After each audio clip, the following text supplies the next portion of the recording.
today with activists, community activists, as well as other elected officials to express support for the full accountability in the sentencing of Officer Robert Olsen for the death of veteran Anthony Hill. Anthony Hill should be alive today, and he would be if it had not been for the actions of Officer Robert Olsen. Officer Olsen was a police officer in DeKalb County who shot and killed naked, suffering from PTSD veteran Anthony Hill. A life has been stolen from the Hill family, and that's why it's so important to speak out about these issues. You know that I've talked a lot about police accountability and the need for changes in law to better create a balance between protecting the community as well as ensuring the safety of officers. In this situation, we see that Officer Olsen clearly saw Anthony Hill as more of a threat than he actually was. A life has been stolen here. Anthony Hill was a veteran who served this country, who was suffering from PTSD and was walking around naked in an apartment complex when Officer Olsen decided to use lethal force and in order to stop him from doing that. And so we understand that Officer Olsen has been acquitted of murder, but he was found guilty of aggravated assault. And we understand that juries across the country are not acquitting officers because they haven't done anything wrong. They're acquitting them because the laws basically state that officers can use any level of force that they choose as long as they feel like their life is in danger. And that is wrong. And so again, we are here to express full support for the full accountability through sentencing of Officer Robert Olsen in the shooting of veteran Anthony Hill. And next we'll have community activist Gerald Griggs. Thank you, Representative Shannon, and all of the elected individuals who are here who thought it not robbery to stand with the family of Anthony Hill. We witnessed the trial for 6 days and 6 days of deliberation, and ultimately the jury returned a verdict of guilty on aggravated assault, guilty on violation of oath of office, and guilty of false statements. And it's time as a community to send a swift and strong message to all law enforcement through this case. Officer Olsen has to be held accountable for killing an unarmed individual that was in mental health crisis. We understand that the jury acquitted him of the felony murder counts, but they convicted him of the aggravated assault. So we are calling on behalf of him, his family, and the entire community for a maximum sentence in this case. We want 35 years to send a swift and powerful message of police accountability throughout the state and across the nation. We hope that individuals will see that it's time to heal the divide with the community and law enforcement by providing accountability in cases like this. And so that's why we at the NAACP and other civil rights organizations, other social justice organizations have been on the forefront of this movement. Activists stayed up all night 4 years ago for an indictment. They stayed at the trial all 6 days, and then 6 days after that to make sure there's accountability, and they will be there for the sentencing. So we're calling on the judge to render a sentence that speaks for the community. This is the only way to bring the community back together, is for accountability in this case. And so I'm honored to be standing shoulder to shoulder with these elected officials who are standing with Anthony's family. I'd also like to bring up an activist who has been on the front lines of this for a long time, who is representing the Alliance for Black Lives. I'd like to bring Keisha Braswell to have a few words.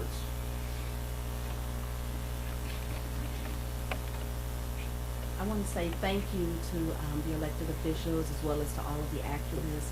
I am with Alliance for Black Lives, and as with everyone else here today, we do also feel that 35 years, the maximum sentence, it is what is needed in this case. Aggravated assault can range from something as small as a fight. In this case, it resulted in the loss of a life that served the country. And when he needed help,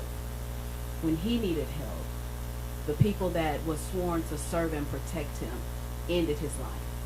And so in this case, we do request and believe that 35 years is what is needed. That's what justice looks like in the case of Anthony Hill. In addition to that, we want to say that Anthony Hill was suffering from mental illness, just as many others throughout this country.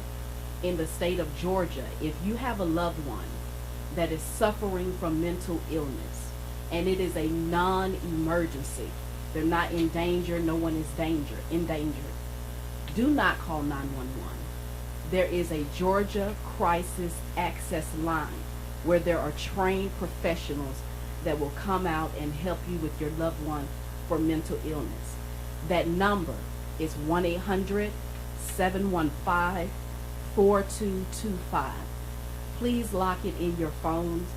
Again, if it is a non-emergency and you have someone in your family or a loved one suffering from a mental health issue, we don't want a repeat of Anthony Hill. We do not want a repeat of Shali Tilson. Please call the Georgia Crisis Access Line. That number again is 1-800-715-4225. Thank you.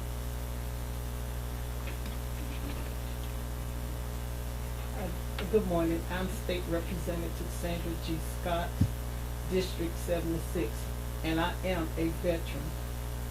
What I'm asking is that the police officer and all police officers to have training on how to handle people with mental health issues. They need training. PTSD is something that the police officers should be aware of. Anthony Hill was not an isolated incident. We have had soldiers as well as people with mental health issues being killed for no other reason than just mental illness cases. And we need for police officers to be trained properly on dealing with people that have mental health issues. And Anthony Hill, he did not have a weapon. He did not have anything. He was just naked, running around an apartment complex. It should have never happened. And the police officers need to be held accountable. And I would say that they all need training on dealing with mental health issues. Thank you. And so finally, to close, at the heart of the issue is this. I firmly believe that police officers are operating differently when they are in black and brown communities, and they operate differently when they see black and brown skin. And I believe that because all across the country, we have seen young white men shoot up schools, movie theaters, and all kinds of places, and they are successfully taken in without incident. But we see over and over, the flip side is that too often when police officers encounter black and brown folks, their life is just completely wasted. And that is, how I feel about this situation. That is what we see in this case. You are not going to convince me that a naked person was such a threat that fatal force had to be used. What was the reason that Officer Olsen felt that it was just better to waste Anthony Hill's life? And so when you think about it, this case is just so important because you think about the time that it takes to have a baby, raise a child, the resources that every family puts into raising their children to be successful adults, as Anthony Hill was, and then just to see that life wasted by police. It is over and over that we see this across the country, and the time is up for us to act on this issue. And so we want full accountability for the shooting of Anthony Hill. A life has been taken, and I'll take any questions. Does this case really illustrate how difficult it is to get a conviction of a police officer in Georgia? You had a very sympathetic witness. You had a police officer testify against the officer in this case. A lot of elements that would, and you were in DeKalb County, which you had, racial makeup and all that was favorable. Yet there was no conviction. Is that just sort of a troubling sort of indication of how difficult it will be to ever get? No, Absolutely. Well, I think absolutely, because number one, I think people fail to realize how far away from justice we are. As I mentioned before, the laws and the Supreme Court, so the laws are bad on this issue, as well as the Supreme Court has codified at least twice in the last 20 years that police officers can use any amount of force that they deem necessary as long as they feel like their life is in danger. So that right there creates a situation where it's really tough to get justice. The second thing is that I say that we are so far away from justice because, as you mentioned, Anthony Hill is a veteran, which brings additional sympathy for his case. But you know, what about what about black and brown folks who have been shot and killed who are not veterans? In addition, a lot of times in these cases, we see that people are unarmed. You know, a lot of these states, people have the right to carry guns. So just imagine if Anthony Hill had not been a veteran, and imagine if he had been legally armed. This case probably would not even make the news. And so, absolutely, I think that this case, to me, best illustrates what I have said and what activists have said for so long, which is that when police officers see black and brown bodies, they make different choices. They make different choices in our community, and they make different choices in these situations. And it's really evident, as I mentioned before, when you see them take in young white men who have killed lots of people. When police show up to the scene, these folks are taken in without incident, and sometimes they're given a meal on the way to jail.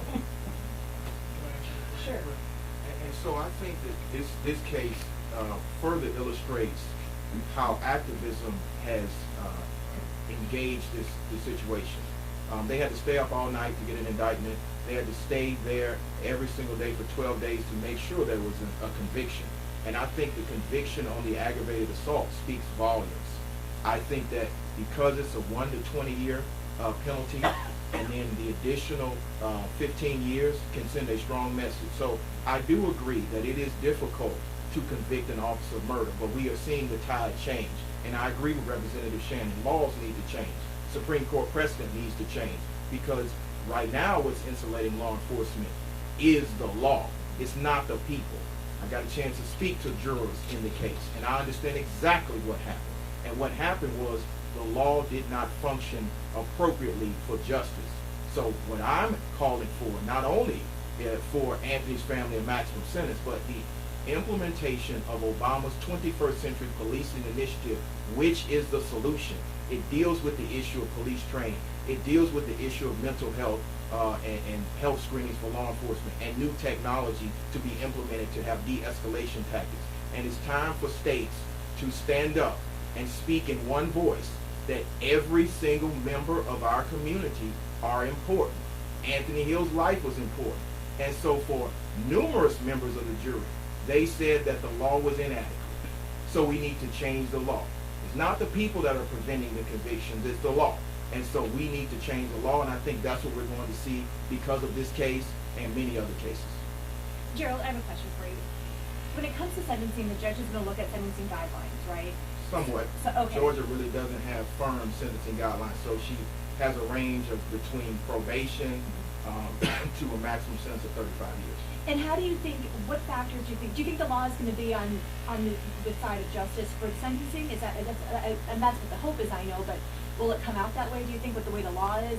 I think that people are going to come out on the side of justice.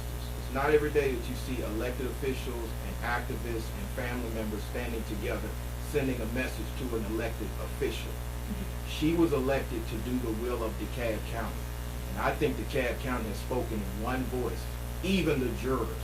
They convicted him of shooting Anthony Hill and lying about it. So regardless of his past service as a police officer, it's time for justice. I've been in many courtrooms, and I've been told by judges when I was begging for mercy, this is not a court of mercy, this is a court of law, and it's time for the law to apply equally. Yes, my heart goes out to his family, but my heart bleeds for Anthony Hill's family, and he's never coming home. And so the proper punishment for taking a life in Georgia is a life sentence. Well, in Georgia, a life sentence is 30 years until parole. So she has an opportunity to send a message to give him 30 years plus 5, so he can sit and reflect for the rest of his life the decision he made. Instead of staying in his car, instead of using his aspartame, instead of using his OC spray, instead of using his radio, within 7 seconds of seeing an individual who believed the police were his friends, he fired 2 kill shots. The proper punishment for that, and I've heard it many times, is a life sentence, which in this case would be 35 years. Thank you. And I would add also that today, you know, we are asking for justice and accountability through the sentencing, but ultimately what we want to see is that police officers will not be so quick to move to using fatal force. when they encounter black and brown folks. And so that is what we are ultimately asking for, and that's why I bring up the time and the resources that it takes for black families to have babies and grow these folks into successful adults. You know, just that, to see life wasted by police and you feel like there's nothing you can do about it is just, it's heartbreaking. Other questions? But what about the vigil next week too, leading up to the sentencing? There was a big support. You got a lot of people to come out too. Also sent a message the day before sentencing. Yes, and so Attorney Briggs is correct. The community has really made the difference in this with the numerous activities that they've done. I remember before being elected in 2014 when a group of activists, and I was included in that group, camped out in front of the Decatur courthouse to force accountability for this officer to get him indicted. So this has been a long track for activists and folks who are concerned about this issue to make sure that everyone understands the community is watching and we want justice. I'll let Keisha or Representative Griggs talk to you more about the list of activities that are planned for the community so that folks can come out and show their support, because that is important. I will speak to on this coming Wednesday on the 30th of October, March for Our Lives as well as Alliance for Black Lives will have a die-in outside of the courthouse. The students wanted to participate because one of their main issues is gun violence. And when citizens are unarmed and are killed by officers with guns, that is still gun violence. So in support of our veteran, Anthony Hill, our hero, March for Our Lives and Alliance for Black Lives will also be having a die-in outside of the courthouse to send a message to the judge that we do want justice in this case of Anthony Hill. We are watching and we do want a 35-year sentence. I'll have Briggs come up and speak a little bit more about the vigil that's planned on the 31st. And so on the 31st, in partnership with the Alliance for Black Lives and numerous other entities, the NAACP, both the Georgia and the DeKalb County branches, will have a vigil the night before. It will start at 5:30 right outside the courthouse. We're calling on ministers, we're calling on community members, we're calling on churches, we're calling on everybody that's concerned with the issue of mental health and police accountability to come out. We're specifically asking for the mega churches in DeKalb to step up. This is an issue that's important to all of the individuals involved. We want to support Anthony's family, so we're calling on all of the veterans organizations and veterans to come to the DeKalb County Courthouse on October the 31st at 5:30 for a prayer vigil and rally for justice for Anthony Hill. Again, it'll be put on by the DeKalb County branch of the NAACP in partnership with the Georgia NAACP. So that will be one action. We will support the March for Our Lives die-in. And then November the 1st, we are asking for all people concerned to come down for the sentencing of Anthony Hill at 9 o'clock in Judge Deere's courtroom. We're asking for a peaceful, nonviolent, but focused arrival of the community.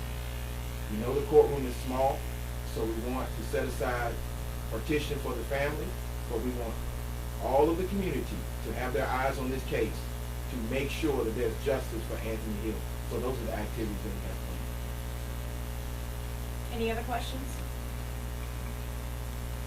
Well, thank you so much for coming out today. Before we leave, I want to recognize the other elected officials that are standing here with us today. We have Representative B. Wynn, who's also out of DeKalb County, and Representative El Mahadi, who is in the Stockbridge area. So thank you so much. Thank you again.